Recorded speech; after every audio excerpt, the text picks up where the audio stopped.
افغان طالبان اپنے انجام کا حساب رکھیں، پاکستان کو آزمانا مہنگا ثابت ہوگا۔ وزیر دفاع خارجہ آصف کا پاکستان اور افغانستان کے درمیان مذاکرات کی ناکامی پر سخت رد عمل۔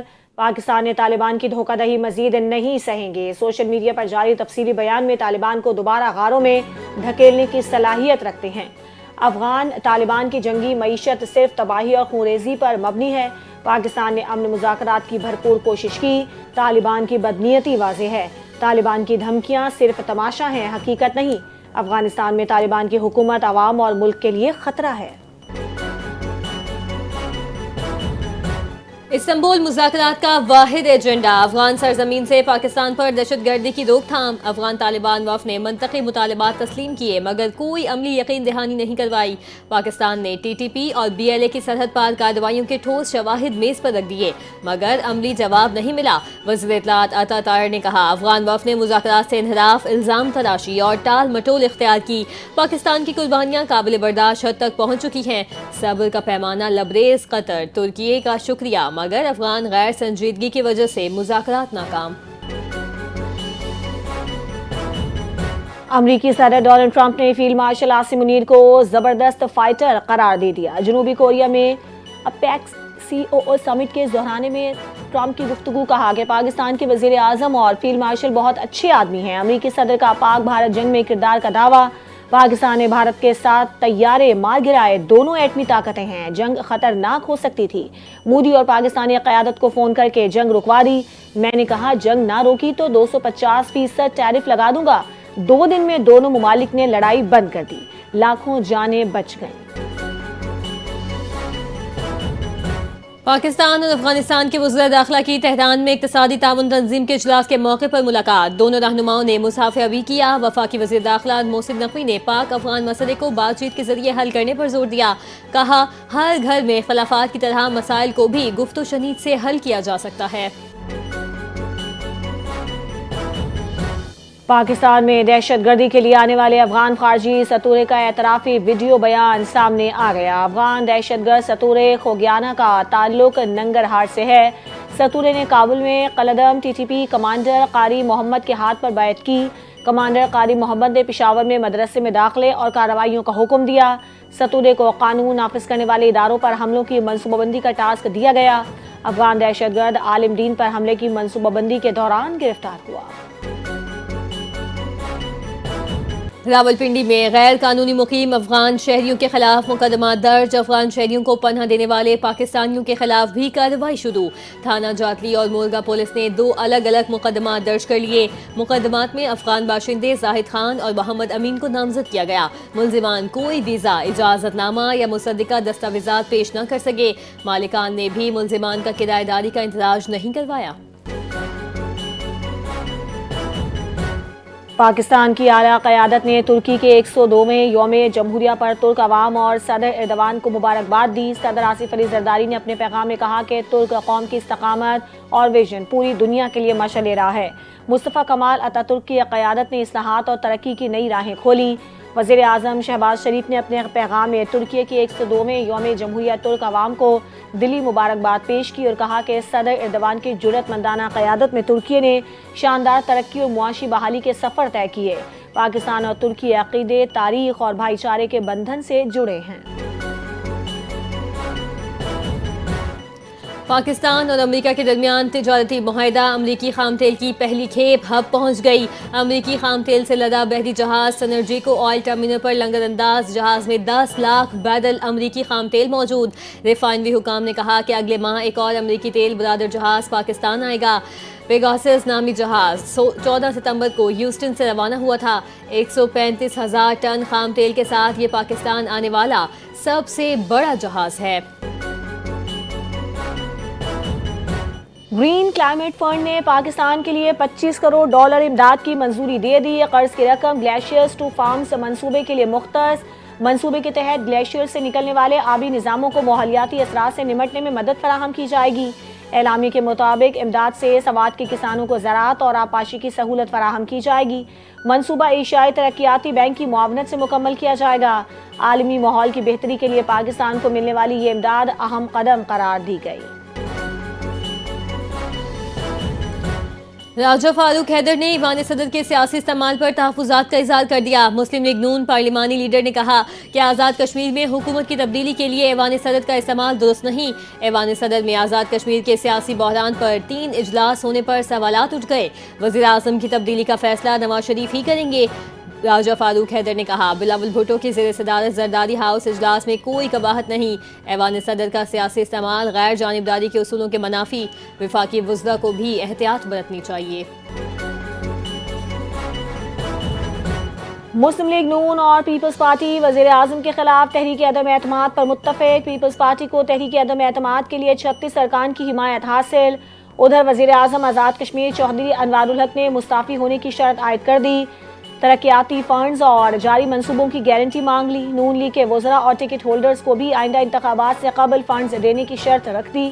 کہا استعفیٰ نہیں دیا، اگر نمبرز پورے ہیں تو تحریک عدم اعتماد لے آئیں۔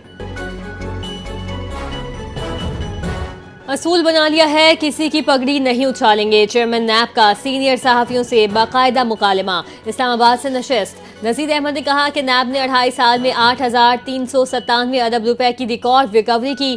چیئرمین نیب کا انکشاف، نیب کو مکمل طور پر پیپر لیس بنا دیا گیا۔ وزیر اعلیٰ کے پی سہیل آفریدی کے بیان پر تحقیقات شروع کر دی ہیں۔ اسپیکر آفس، چیف سیکرٹریز اور چیمبرز نے نیب سہولت ڈیسک قائم کیا ہے۔ وزیر اعلیٰ سندھ کا جامشورو کے کوہستانی علاقے میں گیسٹرو سے اموات کا سخت نوٹس۔ محکمہ صحت اور پی پی ایچ آئی کی ٹیم نے متاثرہ گاؤں فیض محمد روانہ۔ ضلع انتظامیہ کے مطابق گاؤں میں 6 افراد جاں بحق، 105 مریضوں کا مکمل علاج کیا گیا۔ ڈاکٹرز کے مطابق مقامی پانی کے نمونے غیر محفوظ ہیں۔ لیبارٹری رپورٹ وزیر اعلیٰ کو پیش کر دی گئی۔ وزیر اعلیٰ سندھ نے ہدایت کی کہ کسی بھی متاثرہ شخص کو علاج سے محروم نہ رکھا جائے۔ واٹر ٹینکرز متاثرہ علاقے میں روانہ، آر او پلانٹ کو اے ڈی پی منصوبے میں شامل کر لیا گیا۔ متاثرہ دیہات میں طبی کیمپس قائم کرنے اور نگرانی سخت کرنے کے بھی احکامات جاری۔ ترجمان سندھ حکومت کا کہنا ہے کہ وزیر اعلیٰ سندھ خود صورتحال کی نگرانی کر رہے ہیں۔ سپریم کورٹ نے پشاور ہائی کورٹ کا فیصلہ کالعدم قرار دے دیا۔ الیکشن کمیشن کو سینیٹر کو نااہل کرنے کا اختیار نہیں۔ سپریم کورٹ کے باہر میڈیا سے گفتگو کرتے ہوئے بیرسٹر گوہر کا کہنا تھا کہ ہائی کورٹ کو دونوں فریقین کو سن کر فیصلہ کرنے کی ہدایت کی گئی۔ شبلی فراز کی درخواست پر سپریم کورٹ میں سماعت مکمل۔ سینیٹ الیکشن ملتوی کرنے کی درخواست دی تھی۔ امید ہے ہائی کورٹ میں کیس چلے گا تو ریلیف ملے گا۔ سینئر صوبائی وزیر شرجیل میمن کی زیر صدارت سندھ کابینہ کی ذیلی کمیٹی برائے کفایت شاری کا اجلاس۔ صوبائی وزراء ناصر حسین شاہ، مکیش کمار چاولہ، ضیاء لنجار اور علی حسن زرداری کی شرکت۔ سرکاری گاڑیوں کے الاٹمنٹ اور استعمال سے متعلق تفصیلی جائزہ پیش۔ کمیٹی کا نئی گاڑیوں کی خریداری، ضرورت اور مالی اثرات پر غور۔ شرجیل میمن نے کہا کہ کفایت شاری کابینہ پالیسی کا بنیادی حصہ ہے۔ غیر ضروری اخراجات سے گریز اور مالی نظم و ضبط پر عمل لازم ہے۔ سرکاری گاڑیوں کے ذاتی یا غیر مجاز استعمال پر سخت کارروائی کی ہدایت۔ تمام گاڑیوں کا ڈیجیٹل ریکارڈ تیار کیا جائے۔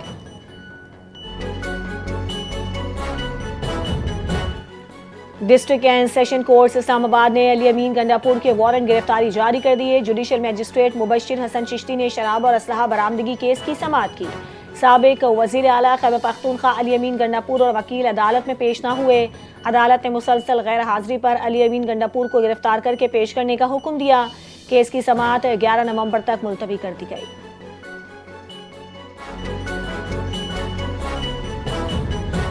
وزیر اعلیٰ سندھ سید مراد علی شاہ سے بینائی سے محروم عدل حسین کی ملاقات۔ فورن سروس میں خدمات دینے پر مبارکباد۔ 27 سالہ عدل حسین نے 2024 میں CSS پاس کیا، ثابت کیا کہ عزم پختہ ہو تو کوئی محرومی رکاوٹ نہیں۔ عدل حسین نے کہا فورن سروس میری پہلی چوائس تھی۔ CSS امتحان میں خصوصی سہولیات حاصل کی۔ ملاقات میں پرنسپل سیکرٹری DEPD اور دیگر اعلیٰ افسران بھی موجود۔ وزیر اعلیٰ سندھ کا کہنا ہے کہ خصوصی بچوں کی تعلیم اور ترقی کے لیے ہماری کوششیں رنگ لا رہی ہیں۔ عدل حسین نے وزیر اعلیٰ سے درخواست کی کہ بینائی سے محروم افراد کے لیے بس سروس میں معلوماتی سسٹم بنایا جائے۔ نیپرا کا 3 سرکاری بجلی تقسیم کار کمپنیوں پر 14 کروڑ روپے جرمانہ۔ گوجرانوالہ، کوئٹہ اور فیصل آباد الیکٹرک سپلائی کمپنیوں پر جرمانہ عائد۔ کمپنیوں کی ناقص کارکردگی، اوور بلنگ اور غلط رپورٹنگ پر کارروائی۔ 2023-24 کے دوران وصولیوں میں بہتری نہ لانے پر نیپرا کا ایکشن۔ تینوں کمپنیوں کو 15 روز میں جرمانہ جمع کرانے کی ہدایت۔ نیپرا نے عوامی شکایات اور کارکردگی میں غفلت کسی صورت برداشت نہیں ہوگی۔ سولر نیٹ میٹرنگ صارفین سے بجلی کی کم قیمت پر خریداری کا فیصلہ تاحال مؤخر۔ ذرائع پاور ڈویژن کے مطابق نیٹ میٹرنگ سولر صارفین کے بجلی کے نرخوں پر اجلاس ہوا تھا، تاہم صارفین سے بجلی کم نرخوں میں خریدنے سے متعلق ابھی کوئی فیصلہ نہیں کیا گیا۔ اس وقت سولر صارفین سے 22 روپے فی یونٹ کے حساب سے بجلی خریدی جا رہی ہے۔ جون 2025 میں ای سی سی نے نرخ 10 روپے فی یونٹ مقرر کیے تھے۔ ذرائع نے بتایا کہ اسٹیک ہولڈرز کے تحفظات پر وزیر اعظم نے فیصلہ روک دیا۔ سولر نیٹ میٹرنگ پالیسی پر مشاورت جاری، حتمی فیصلہ بعد میں متوقع ہے۔ مہنگائی کی چکی تلے پسے عوام کے لیے ایک اور بری خبر۔ سوئی ناردرن گیس کمپنی اپنے ہی صارفین پر ظالمانہ وار کرنے پر تل گئی۔ سوئی ناردرن نے اوگرا سے گیس کی قیمت میں اضافہ مانگ لیا۔ ذرائع کے مطابق سوئی ناردرن کی جانب سے گیس کی قیمت میں اضافہ رواں مالی سال کے لیے مانگا گیا۔ سوئی ناردرن نے گیس کی اوسط قیمت 1955 روپے 50 پیسے مقرر کرنے کی درخواست کی تھی۔ سوئی ناردرن کی درخواست پر اوگرا میں سماعت 7 نومبر کو ہوگی۔ پنجاب میں فضائی آلودگی کی صورتحال تشویشناک۔ لاہور ایک بار پھر دنیا کا سب سے آلودہ شہر قرار۔ لاہور کا air quality index 403 record. Delhi کا AQI 235۔ لاہور کے کئی علاقوں میں AQI 500 تک پہنچ گیا۔ کاہنا 9، GT روڈ اور ایجرٹن روڈ پر انتہائی مضر فضا۔ ادارہ تحفظ ماحولیات کے مطابق لاہور کا اوسط AQI 245 سے 275 تک متوقع۔ صبح کے وقت آلودگی کی شدت 315 سے 340 تک جا سکتی ہے۔ عالمی اور مقامی مارکیٹس میں 2 دن کے وقفے کے بعد بین الاقوامی بلین مارکیٹ میں فی اونس سونے کی قیمت میں $35 کا اضافہ۔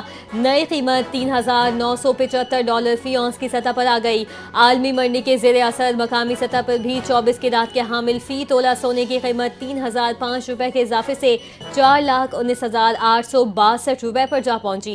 فی 10 گرام سونے کی قیمت 3000 روپے بڑھ کر 3,59,963 روپے کی سطح پر آ گئی۔ اور جنوبی افریقہ نے پہلے T20 میں پاکستان کو 55 رن سے شکست دے دی۔ راولپنڈی میں پاکستان کی بیٹنگ لائن زید کی دیوار ثابت۔ 195 رنز کے ہدف کے تعاقب میں گرین شرٹس 139 رنز پر آل آؤٹ۔ بابر اعظم اپنی واپس یادگار نہ بنا سکے، 0 پر چلتے بنے۔ سائم ایوب 37، محمد نواز 36، صاحبزادہ فرحان 24، حسن نواز 18، عثمان خان نے 12 رنز بنائے۔ جنوبی افریقہ کی جانب سے کارٹن بوش نے 4 اور جارج لنڈے نے 3 کھلاڑیوں کو آؤٹ کیا۔